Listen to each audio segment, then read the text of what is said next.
thank you so much. You all have questions, interjections, since we're talking during the break. This is the time to roll in with that. You have something? Yeah, no, so I have a comment, question, and then a question.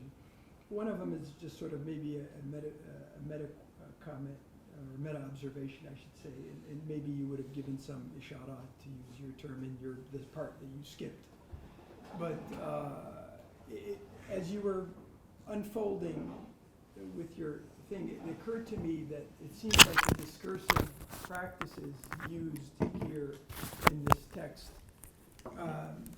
seem to have a sort of similar strategies to the way the Quran, in a sense, deals with, with issues as well. This idea of i'tibar. Here it's tadabbar, and what's the other? No, I'm not sure if they use that particular, but it reminded, but it reminded me of that kind of, discursive strategy that's found in the Quran, or it seems similar to it, where this idea, فَاعْتَبِرُوا يَا أُولِي الْأَلْبَابِ, where you're not really given, you're allowed to sort of take things further yourself. And so I just wanted to know what your, whether that's a meaningful thought to hold, or is it just nonsense? And my other question, which is more of a question, and this is also outside of the specific arguments that you're making, I wonder if these logicians dealt with some of the critiques that Ibn Taymiyyah afforded on Greek logic thing, and I wondered if they tried to resolve them in the post-Taymiyyah history of the development of logic within Islamic. Great, thank you. It's really, let me again thank Jihad and the team for inviting me, and on all of you for really engaging this difficult topic that has consumed me now for a decade, and I hope that if I did not succeed here, that in reading the book carefully and slowly, you'll gain something from it. So what you're referring to, let me just read the following. And I also was thanking, because as you were speaking, my heart was sort of getting really happy that I'm in this company.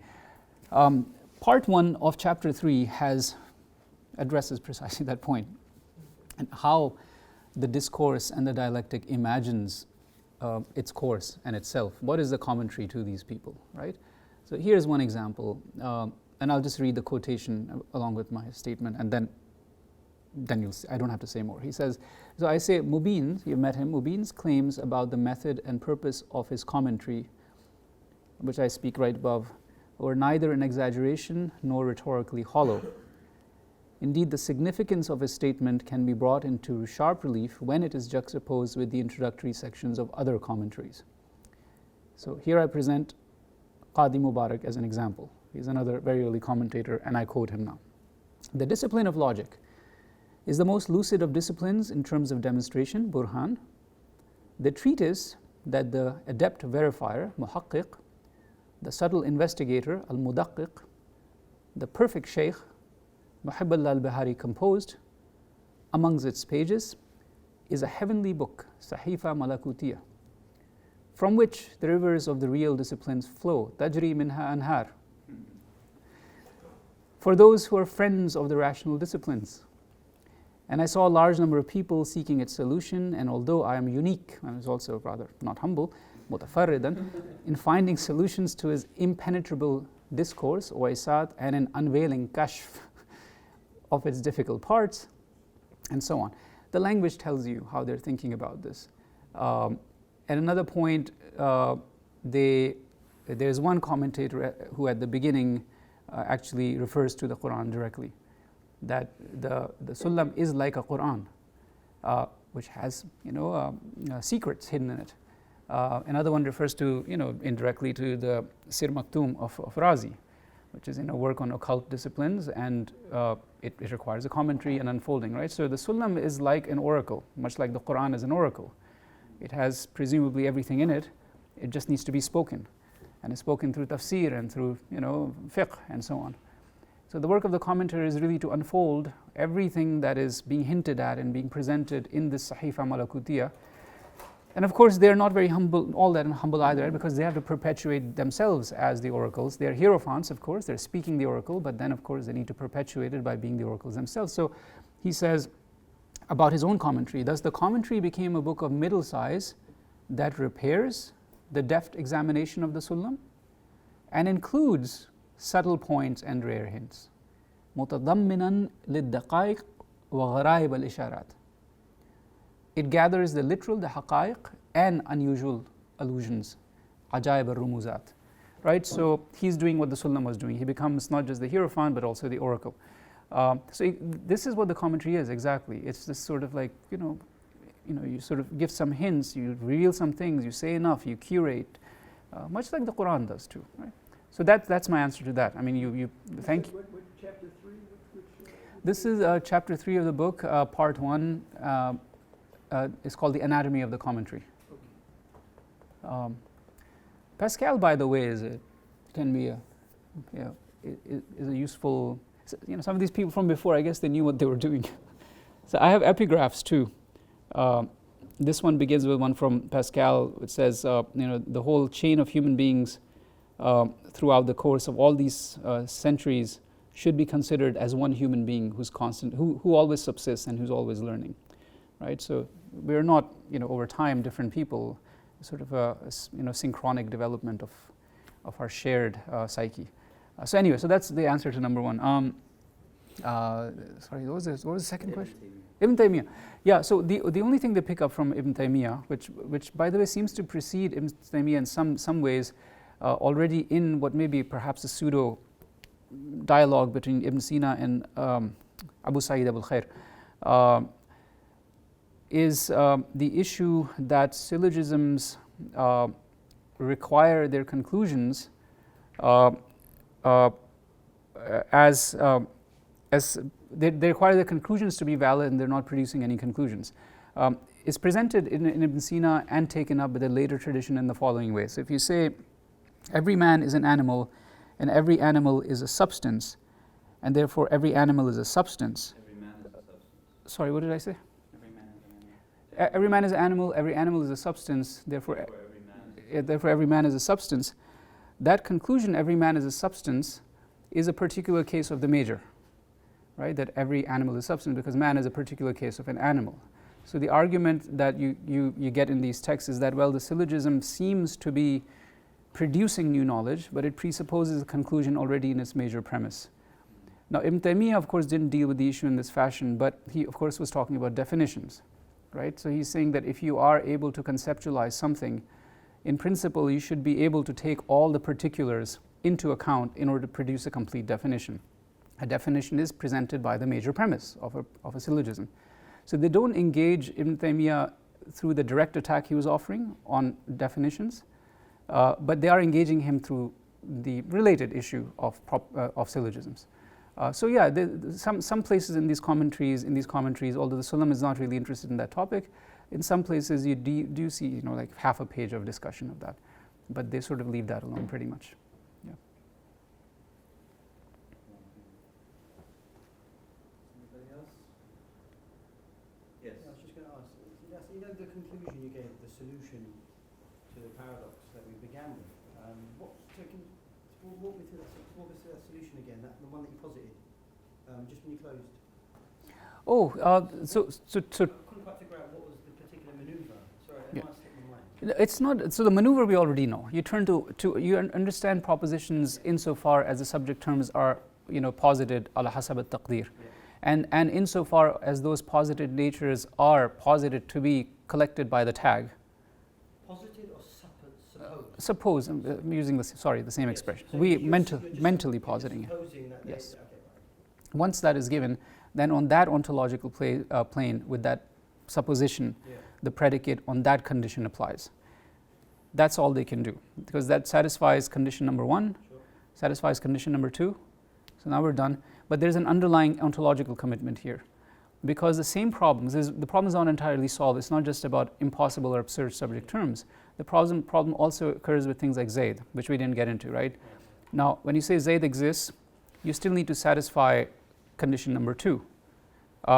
If existence is coming to be super added to Zayd, then Zayd must already exist at least on the same ontological plane as that existence that is coming to supervene or superadded to him. So back to the same problem. The way to overcome that, because they want, qanun kulli, they say it over again. It cannot be like this rule applies here and this is an exception. No, it's a logic has to apply to all of the propositions in some way, same way. So they say, okay, well, the only way to overcome this now little angle that we have now with existential claims is to say that existence does not come to be superadded. The essence itself, the taqarrur or the establishment of the essence itself is existence. And existence is then, extracted by a mental concoction or mental effort from this essence. When you do that, then of course Zayd, existence, the claim of existence on Zayd is not a super addition of existence on Zayd. Zayd's essence is already his existence. You're making a claim about his essence. So that was superfluous if you just say he exists because the essence itself Exactly. is. So you're just positing an essence then to solve the problem. That's it. Yeah. So, but they have to commit to this ontology of Jal Basit now, right? Right. Yeah. So, so now, okay, adding that little bit in there solves this other related problem, which is similar to the participant with the creator is impossible. And of course, the other one was the ghair batti reading, which is a term for the solution that's being offered. Both of these are Mir Damad's, part of Mir Damad's ontology in the Ufuq Mubin. In effect, what you're just doing then, you're just saying an essence exists for which the term refers. Yeah, sure, yes. That's in essence what you're doing. Yeah, but of course also keep in mind that the ontological space of the Sulam is vast, right? Sure. You can posit anything, including on a supposition of some sort, square circles and so on and so forth. So this way the Qanun Kulli presumably applies but anyway, so that's what that work is, that idea is doing. And this essence is in an ontologically heavyweight sense, and it's a real essence? Oh yeah. But it has to be, there is a Jail.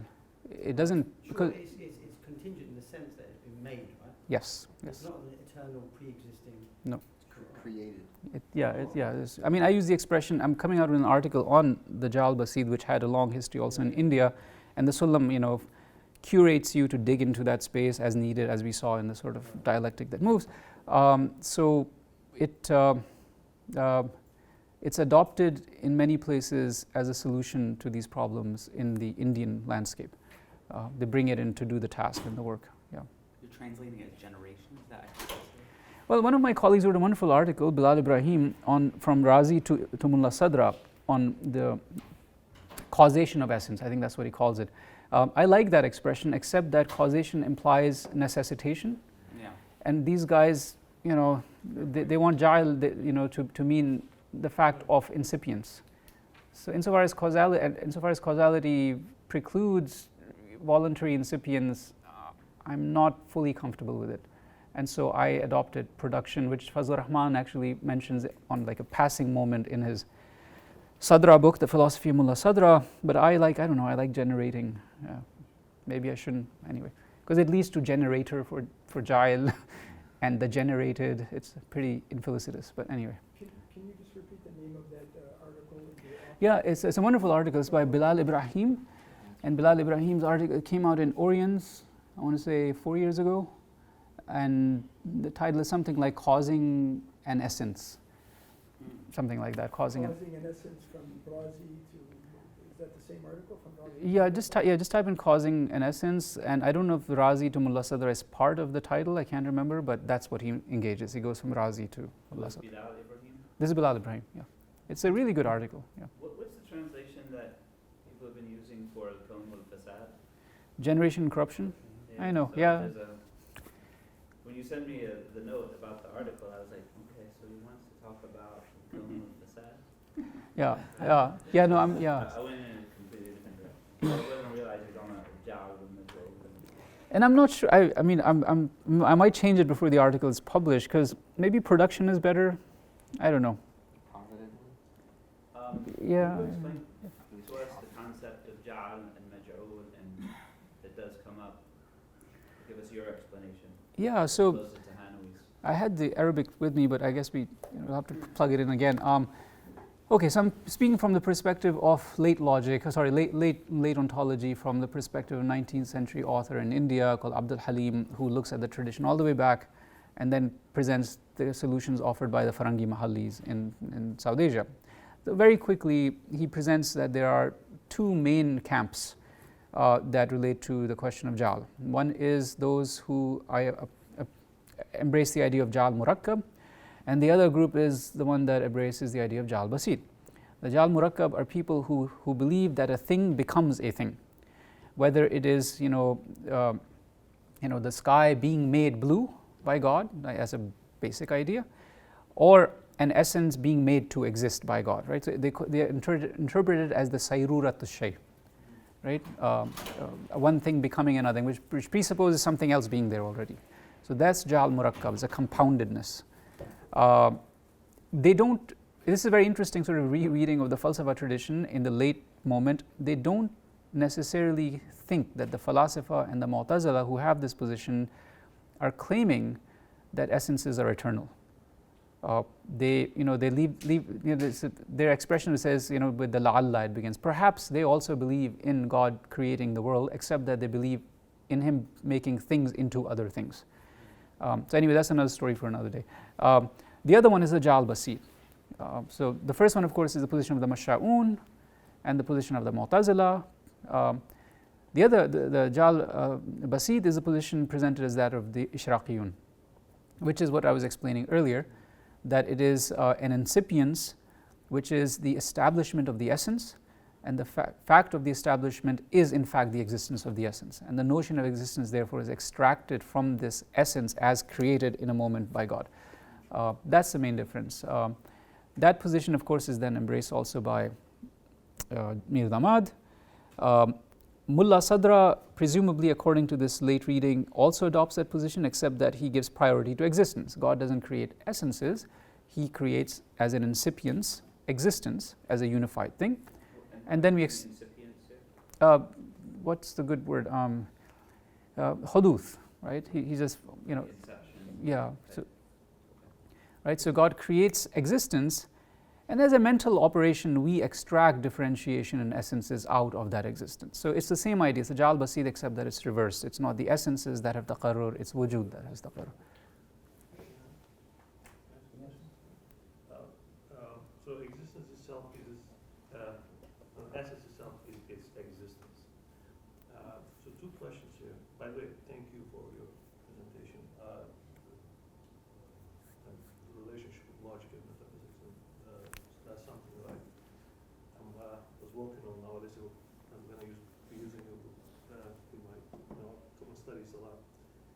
So the essence itself is existence. So if that is Mir Damad's position, but doesn't it invite quite a nominalist position here, as if we just observing essences and existence becomes just meaningless concept. The universal. Is this inviting a nominalist position? If that is the first question, and the second one is, do they take criticism of that position, such as everything that we can imagine, we can come up with an essence that doesn't have existence in it, like Gold Mountain or Pink Mountains, right? There's an essence there, but essence does not necessarily leads to existence. So how do they solve problems like that? That's great. The first one, they would say something, they analogize with form and matter, or we can take something as basic as like a table, right? So it exists, but always exists with a color. The color here would be an analogy to existence.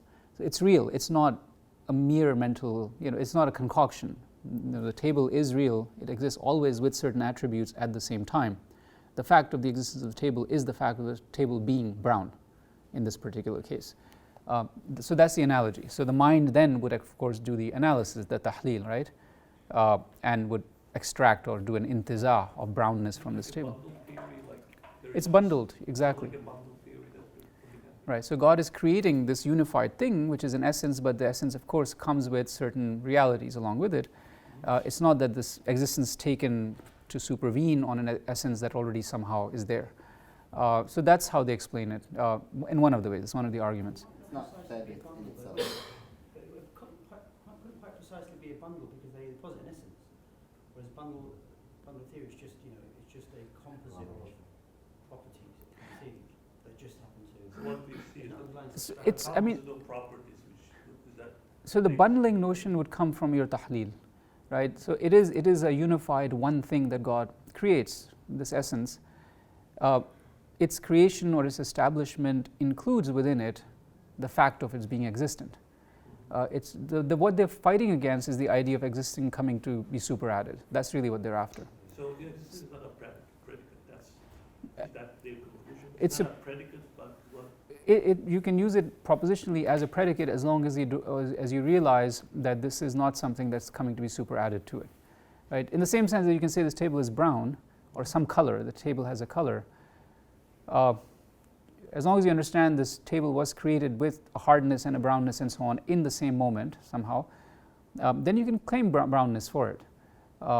But as long as you don't understand by that brownness is something that's coming to be added to the table. This is a bad example, I understand. Somebody made it brown, I'm sure. So that's the kind of angle they take in trying to overcome that. Your second question was? What would they say, the previous philosophers' arguments such as, I can separate existence and essence mentally, right? Therefore, a big mountain does not exist, but I can, conceptualize it. So the separability of existence and essence is then, so therefore, that what makes possible beings possible, because in them existence and essence can be separated, but then in God it cannot be, and his existence becomes his essence, or his essence is his existence. No, these entities. So do they, and therefore, do they play with these ideas too when they deal with, when they come up with this formulation? So the pink mountain, any entity like that would be a quiddity, and it would have taqarrur. Just pure quiddity though, without existence. No, its quiddity is its existence. So it's a unified. So if you conceptualize, a pink mountain in your mind, and it's not extramental, you have now posited it as such, and it is a quiddity. Even the fact of being, so everything becomes a quiddity for these people, right? For those who have Jal Basit, even the fact of attributing pinkness to the mountain is itself a quiddity.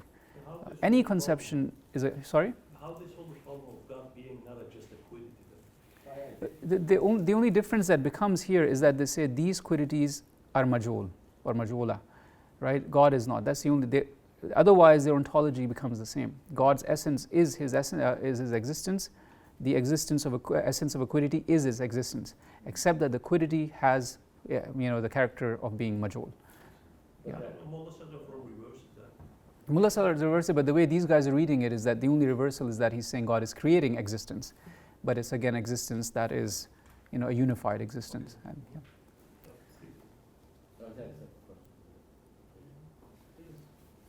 Probably a question more geared towards Dean, but I think everybody should perhaps, in light of this understanding of of the scholars that we're looking at today, and the relationship between metaphysics, ontology, and logic, and they're pretty much inseparable.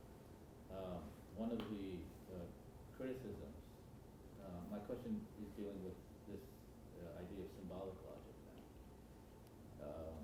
and it's so some of the criticisms that have been directed towards traditional logic is that universal propositions,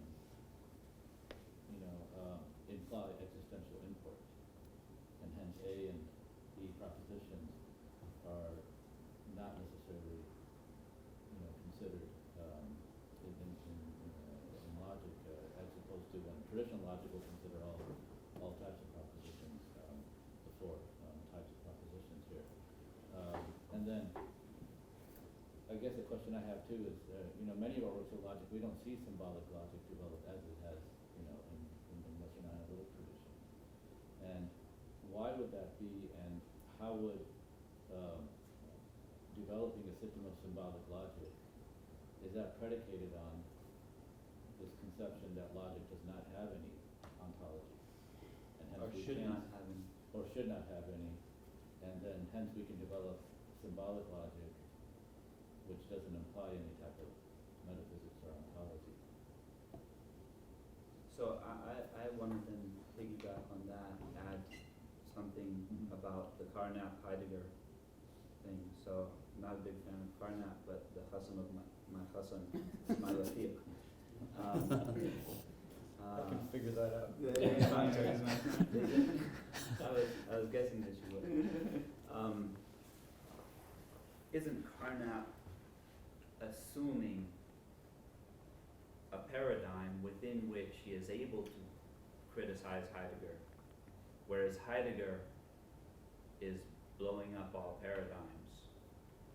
You know, in his project, he doesn't care, and he probably already realizes what someone like Carnap is going to see in his alethic truth and Dasein and all these types of things. So, I think that there's a relationship between the two. And also, you know, if Dean wants to weigh in as well. Yeah, please. Dean should really weigh in on this. Looking at you first, Asad.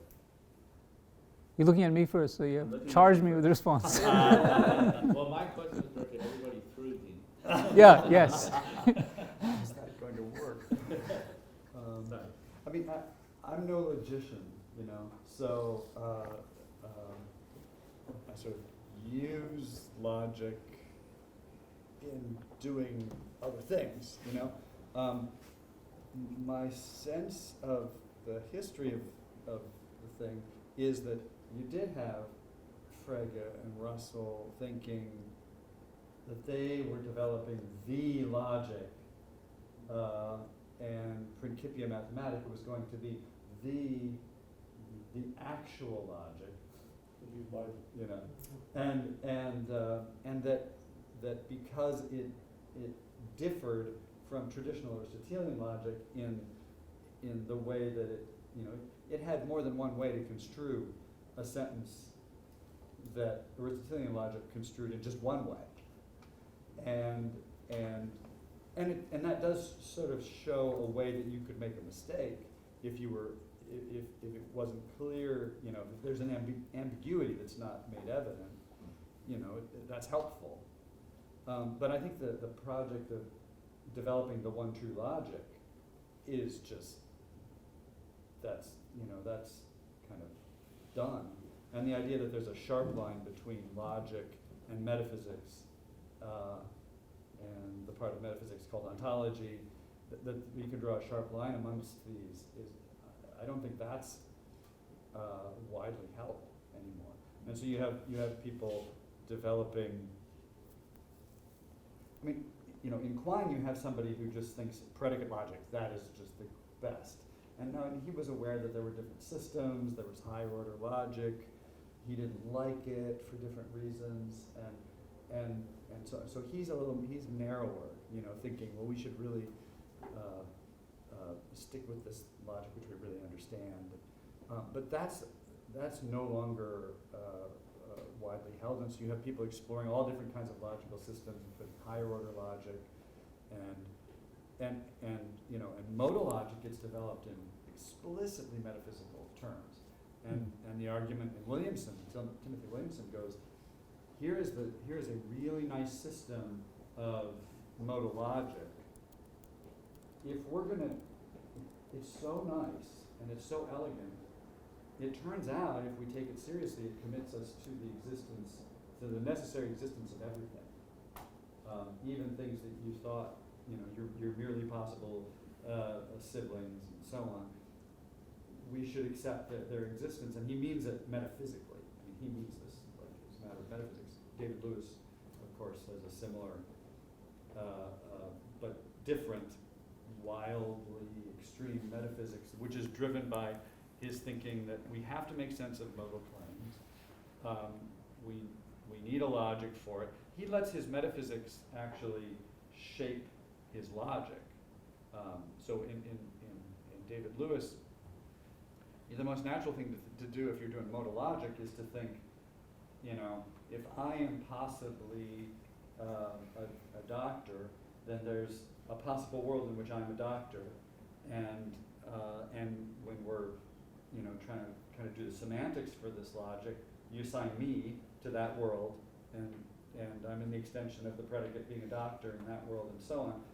Because in his metaphysics, he thinks these worlds are real, I can't be in more than one, so the truth conditions for that statement, I could have been a doctor, have to be different. So he takes his logic and he has to rework it. He has to rewrite the whole thing in terms of counterparts, and you get a different theory, get different theorems. And Pryor is another good example of somebody who's all about exploring different logical systems and the kind of metaphysics you need to go with them. And unlike Carnap, at the end of the day, he thinks it matters. You know, it's like Carnap thinks, well, these are just different systems. We can say the same things using different. You know, there's no deep connection between metaphysics and ontology and logic. The logic that you associate with your formal system. But a lot of people, I mean, then these are like the really big, you know, the important people today. Kit Fine, David Lewis, Kripke, for that matter. My colleague Ted Sider, he's the guy in our department who introduces to the grad students to formal tools. He's got a formal tools thing, and he doesn't think there's a sharp distinction between logic and metaphysics. He thinks that, you know, we can't draw that sharply. One uncomfortableness. Which it sounds like these people were saying that as well, and I apologize. I really wish I could have been here for the first part. I had to. One sort of uncomfortableness with symbolic logic I've heard from people who were pulled onto the Aristotelian logic is exactly these conversations on, you know, in order for us to resolve, for example, many of these problems that have occurred, you have to get into the idea of an essence and consider those as solutions from assuming an essence. And now, symbolic logic doesn't allow for that. That's how they're reading it. Yeah. That symbolic logic kind of doesn't allow us to get into these type of dimensions when looking at propositions. I mean, you can do symbolic logic in a way that you're just manipulating formal systems and seeing what follows from them. Yeah, exactly. But the people who do that are mostly in mathematics departments, and the people who do logic in philosophy departments tend. Dean, I think you pick up an important point, because see, this issue of existential import, Aristotelian assumption is that you can't have empty class, but mathematicians say, oh, you can imagine whatever you want. You have null sets, you know. So the assumption that they're operating on is different. So if you say all unicorns have horns, on an Aristotelian assumption, you have to assume that there is a unicorn. But not, well, that's the question, do you? Yeah, on Aristotelian, of course. Because Boole, what we follow in mathematical logic is Boole's rejection of, you know, obviously we wrote sort of the square of opposition. So on an Aristotelian logic, it would require you to make an assumption or a commitment to, whatever way you want to pass that commitment out, that there are unicorns. So on a strictly Aristotelian logic, if you're talking about null sets or imaginary objects, you know, irrational prime numbers, for example, for Aristotle, those propositions would be false. But for modern mathematicians, you can use these propositions. They don't want to be committed to, like, say, unicorns, even for the logic. They'll be like, that doesn't make sense. So that's where they're operating from different paradigms. One's mathematical, whereas Aristotle wasn't. You know, obviously, the 20th century term, logic and mathematics became intertwined, whereas Aristotle wasn't operating in the mathematics paradigm, wasn't he? So that's a big important difference. I mean, the problem I think the move here, if I might just ask us to think about this, right? So they may be moving away from the question of essences to the simple idea that you need a referent. That's it. So, or what they're calling a quiddity, right? You can, and if I may read this very quickly, this small passage from the Sulam, and see if you guys can see how it links with what we discussed. So this is very beginning part of the Sulam. He says knowledge is conception, right, tasawwur, and it is what is present for the one who apprehends. The truth is that knowledge is among the most apparent of primary apprehensions, like the apprehension of light and happiness. Right, there is a hudur or a presence. It's tied to the person who's apprehending it. And then he says, if knowledge is a belief in a predication relation between a subject and a predicate, it is assent and judgment, right? It's a tasdeeq And a hukm, otherwise it is a simple conception. And then he says, to be sure, there is nothing that prevents the conceptualization of a thing, for conception is related to everything.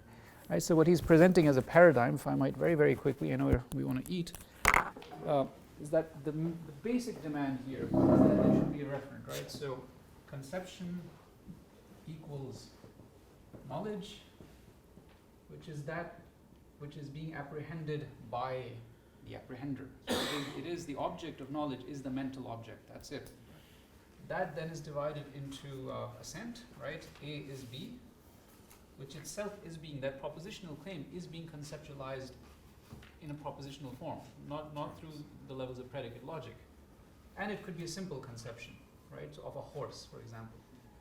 These are now two species of this grander species of conception. Now this would allow you to be able to work with things like this statement is a lie, which is a paradox that appears, right? Because they say, okay, you can read this either in a mufassal form, an expanded or express form, where there is a claim of falsity being applied to P, and P expressed as P is false, and that will lead you into this oscillating paradox.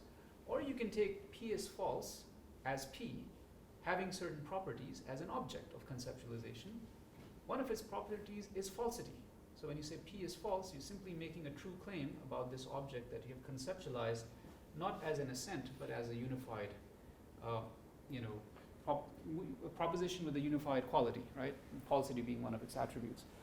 So what I'm trying to say here is that all the demand is a referent for the tag. And because you can conceptualize anything and everything, the mind is completely free to do that. Your ontological space has become so utterly capacious, and your demand is only that it should have a referent.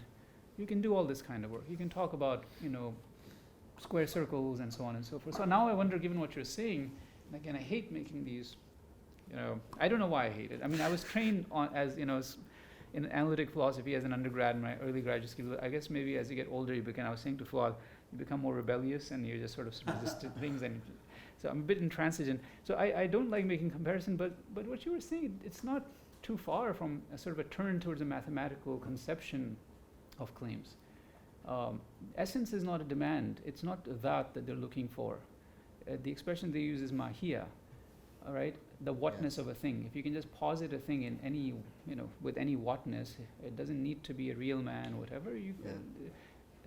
Mere claims have a mahia. They have a whatness to them. And we can define it as ma bihi shay huwa huwa. That's it. And so that's not a really committed definition to some sort of ontological commitment. Can I ask you a question? Just to complete the point, I mean, like, even Aristotelian, that's like to say it has existential import. I'm not sure if that's a correct reading of Aristotle, because this theory, I think, they come up with a lot of later Aristotelians, idea of supposition of terms. Sure. And so, but the categorical proposition, if it's true, it must imply that, otherwise the truth must imply the existence of something. Otherwise, your categorical proposition. So what exists is the proposition itself. Yeah. That's your mental object. Yeah. You can make claims about that proposition. Yeah. And it fi nafs al-amr, by virtue of the fact of it being posited as such. That's it. That's all the demand. But nafs al-amr also has an extension towards the kharij and as well as the mind, and so it doesn't have to actually have concrete existence. So you can talk about unicorns and not actually see unicorns because we have conceptions of unicorns. Sure. So it might work. It might be, again, I don't want to make a claim about Aristotle, but it certainly wouldn't make that statement about unicorns being such and such would not be a problem at all for Sunni. Sure, if you suppose it, of course. No, and it could be even further, right? You can say, as far as these guys went, what I was reading, right? You can say, there is such a thing as unicorn, and this tag to apply to its instances, then fi nafs al-amr. That's it. You got your referent. Can I ask you a kind of a different question that's related, but I mean, maybe it'll get back to also the work that you're doing in the book. And it's going to push a little bit back on what you were saying yesterday, I think, to Dean. So let's just take an argument that's well known amongst, I think, practitioners of Kalam. It goes something like this. The logic originally, is inherited from other traditions, and there's issues with certain creeds that are associated with that, certain metaphysical commitments. And so originally there's kind of like a pushback against learning logic. You mean contemporary logic? No, I'm talking about in the past. In this, exactly, early Islam. Aristotle. And then there's kind of this move to see, well, actually, there's nothing really wrong with logic. there's something wrong with the commitments to the metaphysical claims and the creeds. So we got to just kind of extract out the logic in order to be able to benefit from that. And this kind of, I know it doesn't mean the same thing, this kind of move to formalize logic, right, away from those commitments occurs. And then I think you see also, I think this argument would probably be accepted by many practitioners, that the authors of both mutun and shuruh will say within their text that, look, if you take the Masha'iyya position, you're going to say this, but if you take the Sunnah position, you're going to say that. So it's almost like they're embracing this idea that, well, you don't really need to come to the table with any particular creed or metaphysical doctrine in order to partake in this conversation. You can bring your own. So how does that work in light of this idea that you can't do logic without, you see what I'm saying? Like, almost seems to push back against the idea. You didn't finish your sentence. You cannot do logic without? Yeah, because I think what I feel like you're saying, right, yeah, I think what I felt like you were saying yesterday, and I get the sense a little bit from not just yourself, a few here, that it's as though you have to be tied down to one metaphysics in order to. But it seems to me that they were trying to actually decrease the commitments. Of course, there are some commitments you can't escape, but they were actually moving to decrease them as much as possible, and then allow you, based upon your own commitments, to make an argument vis-a-vis this. Yes, I see the point. You did see, obviously, in today's discussion, right, that there are different metaphysical commitments that are resolving a problem and failing to resolve a problem. So, on the one hand, you're right. They're trying to separate logic from, starting with Ghazali perhaps, or even earlier, from metaphysical and commitment and the part of metaphysics that's ontology. They're clearly not succeeding because they recognize that there are these commitments. But the broader point I was making to Dean was actually slightly different. I see the tradition of logic in Islam, for example, as a series of internal dialectics, right? So there's a problem here, and we solve it this way by adopting this ontology. I think of it kind of like as these trees, these conversations that are happening, and everybody's participating in it. And so they bring a certain set of defined possibilities within them. There might be other possibilities outside of it, but if I'm studying the growth or transformation of a tradition, those assumptions and possibilities and dialectical spaces, that historical approach becomes important. Now, what analytic philosophy gives us may actually be quite useful in dealing with the issues that are being presented here, and maybe in fact the most important thing for us to include. But that would be an approach, I think, to solve the problems of the tradition, maybe with tools that are being borrowed as opposed to working internally from the tradition. That's all I was saying. And similarly, I suppose, analytic philosophy too has its own internal series of moments where fork presents itself on the road on the basis of certain ontological commitments and metaphysical commitments, and then this road is taken by this group and this one is another one taken by another group. But sort of that bird's eye view of that growth particularizes the solutions. And if the solutions are particularized within this large historical dialectic, do they work meaningfully in another large historical dialectic? That's all I was saying. They may, I just don't know. Because if you pick a particular approach, let's say from the analytic tradition, and posit it here to solve it, it might send reverberations in the rest of your tradition you may not even know about for another 100 years, right? But if those reverberations are being contained from within the tradition, because the tradition knows itself, something more consistent and meaningful might emerge.